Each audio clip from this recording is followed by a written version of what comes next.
శ్రీ గురుభ్యో నమః. హరి ఓం. శ్రీ హనుమత్ సీతా లక్ష్మణ సమేత శ్రీ రామచంద్రాయ నమః. శ్రీమద్ రామాయణ పారాయణ ప్రశంస మహిమ సిద్ధి. ప్రార్థన.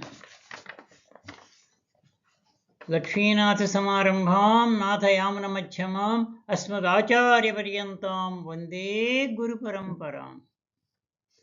శుక్లాంబరధరం విష్ణుం శశివర్ణం చతుర్భుజం ప్రసన్నవదనం ఛాయే సర్వవిఘ్నోపశాంతయే. శ్రీ విఘ్నేశ్వరాయ నమః. శ్రీ విశ్వక్సేనాయ నమః. శ్రీరామ ప్రార్థన. వైదేహీ సహితం సురుద్రముతలే హైమే మహామండపే మధ్యే పుష్పమాసనే మణిమయే వీరాసనే సుస్థితం అగ్రే వాచేతి ప్రభంజనసుతే తత్వం మునిభ్యః పరం వ్యాఖ్యాంతం భరతాదిభిః పరివృతం రామం భజే శ్యామలం. ఆంజనేయ ప్రార్థన. యత్ర యత్ర రఘునాథ కీర్తనం తత్ర తత్ర కృతమస్తకాంజలిం బాష్పవారి పరిపూర్ణలోచనం మారుతిం నమత రాక్షసాంతకం. శ్రీరామదూతం శిరసా నమామి. నమోస్తు రామాయ సలక్షణాయ దేవ్యై చ తస్యై జనకత్మజాయ. నమోస్తు రుద్ర ఇంద్ర యమ అనిలేభ్యో నమోస్తు చంద్రార్క మరుద్గణేభ్యః. ఆత్మీయులైన భక్త మహాశైలారా, శ్రీమద్ రామాయణ పారాయణ అనేక మానవుల యొక్క సమస్తములైనటువంటి ఇబ్బందుల్ని తొలగించడానికి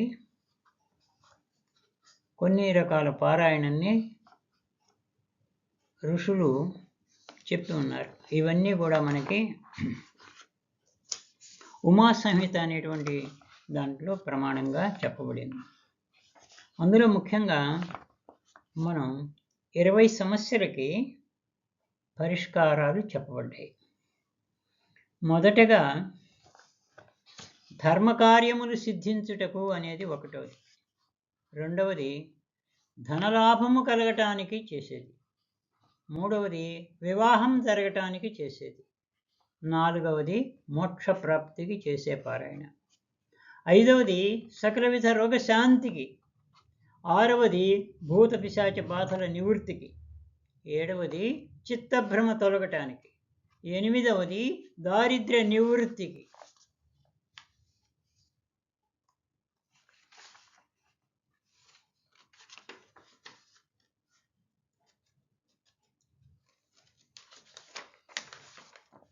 తొమ్మిదవది సకల దుఃఖ నివృత్తికి.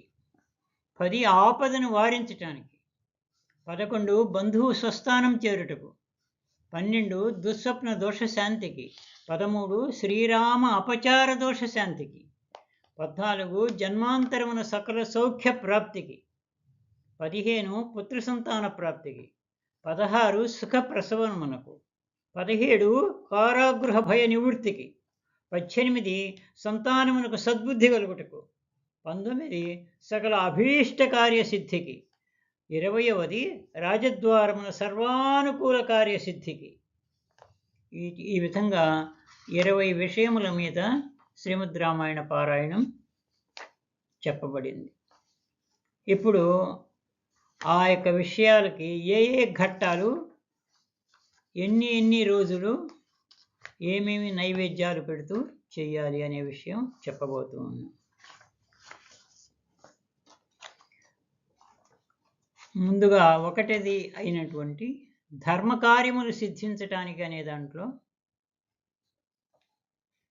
అయోధ్యాకాండలోని 21, 22, 23, 24, 25 అనేటువంటి 5 సర్గల్ని పారాయణించాలి. ఈ 5 సర్గలు ఏమిటి అంటే, అరణ్యవాసానికి బయలుదేరినప్పుడు రామచంద్ర ప్రభువు కౌసల్య దగ్గరికి వెళ్ళి చెప్తాడు.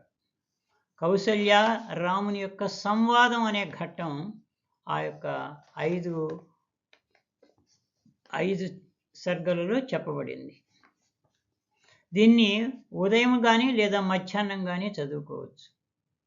తర్వాత దీనికి నైవేద్యం 5 అరటి పండ్లు చివరిలో నివేదన చేయాలి. ఇంకా రెండవది, ధనలాభం కలగటానికి అయోధ్యాకాండలో 32వ సర్గ.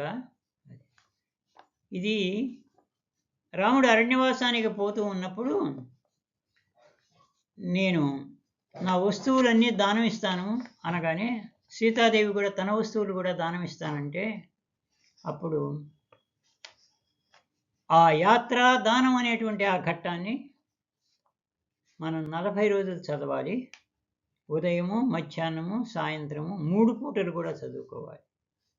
ఈ విధంగా చదివితే ధనలాభం కలుగుతుంది. దీనికి కూడా 5 అరటి పండ్లు నివేదన పెట్టాలి. ఇంకా మూడవది, వివాహం జరగటానికి బాలకాండలో 73వ సర్గ సీతా కళ్యాణ ఘట్టం అనేది ఉంది. ఒక్క ముహూర్తాన రామలక్ష్మణ భరత శత్రుఘ్నులకు వివాహం జరిగినటువంటి ఘట్టం. అది ఎవరికైనా వివాహం జరగాలంటే వాళ్ళ కోసం చేయాల్సింది. అది ఉదయం పూట చేయాలి. అప్పుడే పితికిన పాలు, ఆవు పాలు నైవేద్యం పెట్టాలి. ఇంకా నాలుగవది, మోక్షప్రాప్తికి అరణ్యకాండలో 65, 66, 67, 68 సర్గలు ఉంటాయి. ఈ సర్గల్లో జటాయువు యొక్క మోక్ష ఘట్టం ఉంటుంది. జటాయువు సాక్షాత్ రాముని యొక్క చేతిలోనే ప్రాణాలు విడిచినందువల్ల ఇంకా దానికి మోక్షం సిద్ధించింది అంటున్నారు. అందువల్ల ఆ ఘట్టం మనం చదువుకోవాలి. అది ఉదయం పూట చదవాలి. 5 అరటి పండ్లు 40 రోజులు నివేదన చేయాలి. ఇక ఐదవది, సకల విధ రోగ శాంతికి మనకు అది యుద్ధకాండలో 59వ సర్గ. రావణ కిరీట భంగాన్ని రాముడు భగ్నం చేసినటువంటి విషయాన్ని దినానికి 2 సార్లు పారాయణ చేయాలి. ప్రారంభంలో తేనె, సమాప్తిలో పాలు నివేదన పెట్టాలి. ఇక ఆరవది, భూత పిశాచ బాధల నివృత్తికి సుందరకాండలో 3వ సర్గ లంకా విజయం. లంకిణి అనేటువంటి ఆ లంకకు కాపలాగా ఉన్నటువంటి ఆ స్త్రీని, ఆ రాక్షస స్త్రీని హనుమంతుడు కొట్టినటువంటి దెబ్బ అనమాట అది. ఆ లంకా విజయం, ఆమె తర్వాత లొంగిపోయింది అనే విషయం. ఆ లంకా విజయం అనే ఘట్టం సాయంకాలం పూట చదవాలి. ప్రారంభంలో చక్కెర పొంగల్ నివేదన చేయాలి. 40 రోజులు చదవాలి. ఇంకా ఏడవది అయినటువంటిది, చిత్తభ్రమ తొలగటానికి ఏదైనా మానసికంగా ఇబ్బందులు ఉన్నప్పుడు సుందరకాండలో 13వ సర్గ చదవాలి. అది మారుతి యొక్క నిర్వేదం. హనుమంతుడు కూడా సీత కనపడకపోయేసరికి కొద్దిగా విచారపడ్డట. అది చదవాలి. అది పారాయణం చేయవలసిన టైం ఉదయం పూటనే చేయాలి. 40 రోజులు చేయాలి. మినుముల పొడి కలిపిన అన్నం పెరుమాళ్ళకి నివేదన చేయాలి.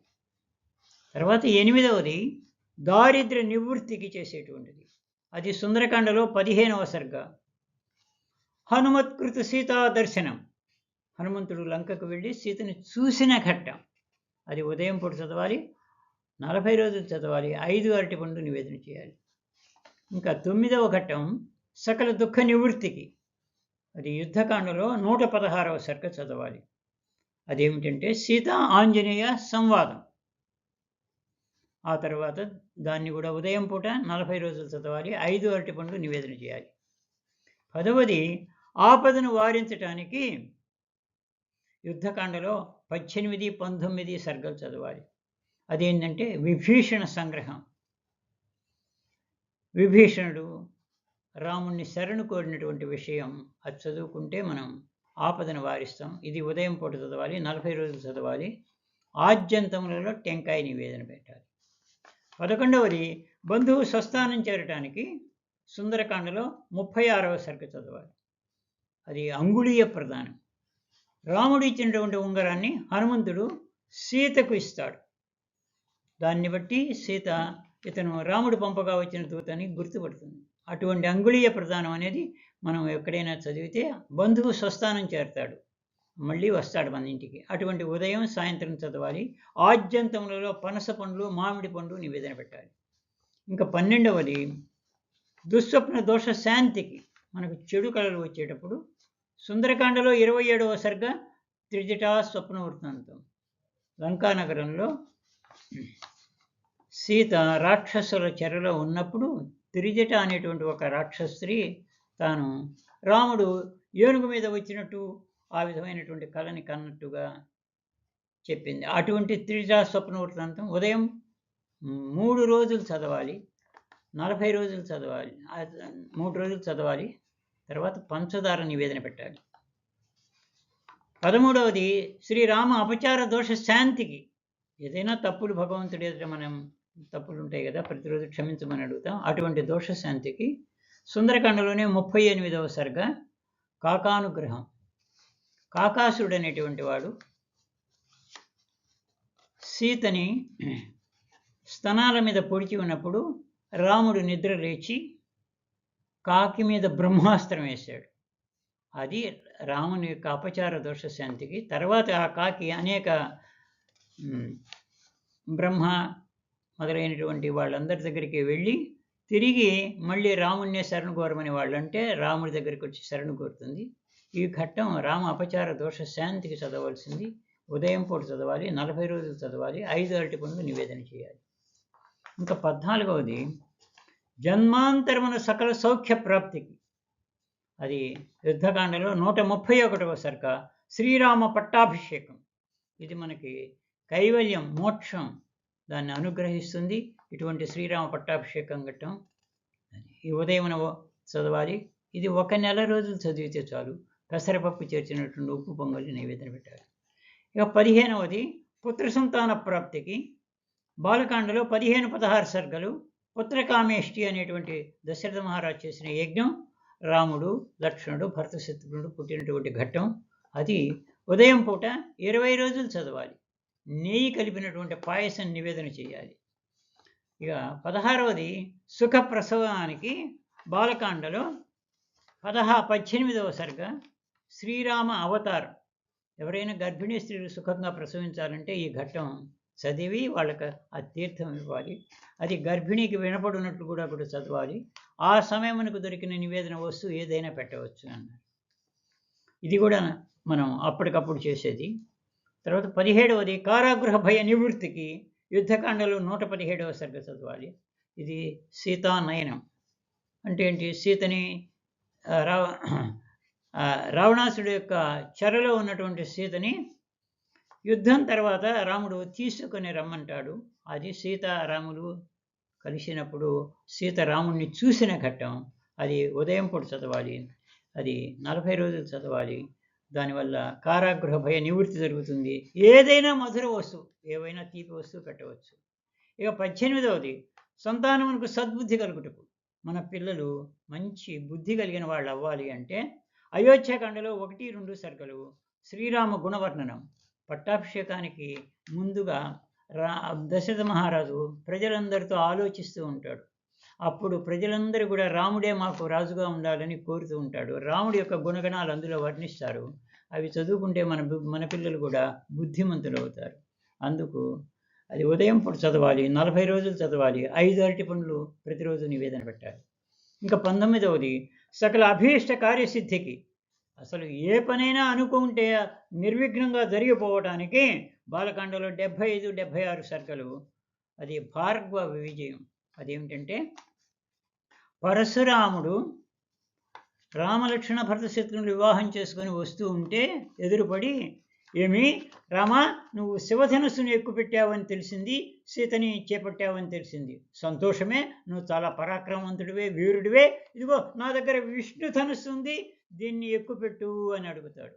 అప్పుడు రాముడు సరేనని చెప్పి ఆ విష్ణు ధనుస్సు ఇవ్వు అని అడిగితే తీసుకుంటుండగానే ఆ చేత్తో పరశురాముడు ఈ చెయ్యేమో రాముడు పట్టుకొని ఉండంగా ఆ పరశురాముడి శక్తినంతా రాముడు లాక్కున్నాడు.